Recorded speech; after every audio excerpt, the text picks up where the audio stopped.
Ngayon, exciting dahil kasalukuyan palabas ang iyong pelikulang Tirik Yes, ng yes. Cinemalaya. Talk about it.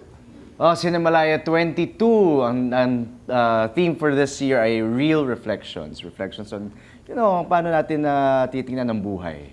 At ang entry namin, kasama ko si Floyd Tena, isang napakagaling na aktor, dito sa Tirik, to set upright. Yun. Bakit Tirik ang title? Dami nga nag-aakala bold. Oo nga eh. Ako, yun ang unang dating sa akin.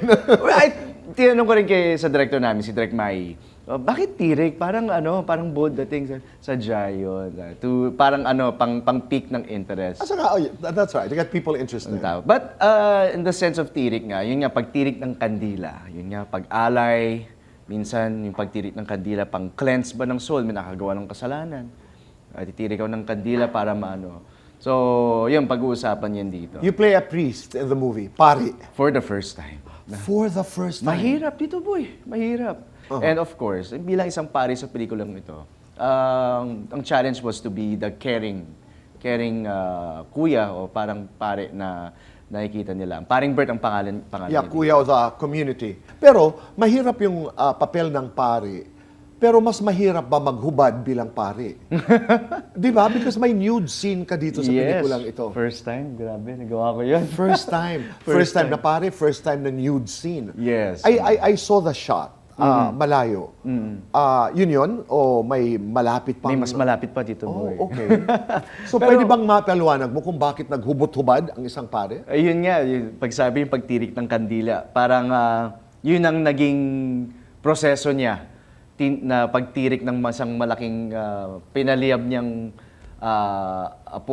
sasakyan at lumiliyab yun at lahat, hinubad niya lahat. Kumbaga, kinlens niya yung sarili niya.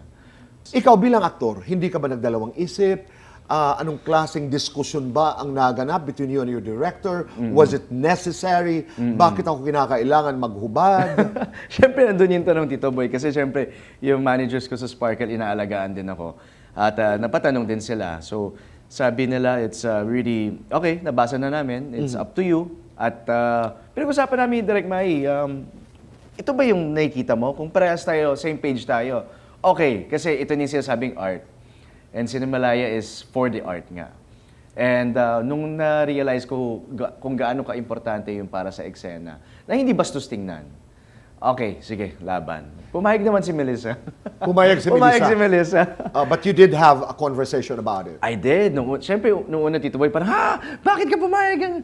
Sabi ko, tapos in-explain ko sa kanya. And then, eventually, naniwala naman siya na, naintindihan niya kung bakit kailangan yun para sa eksena.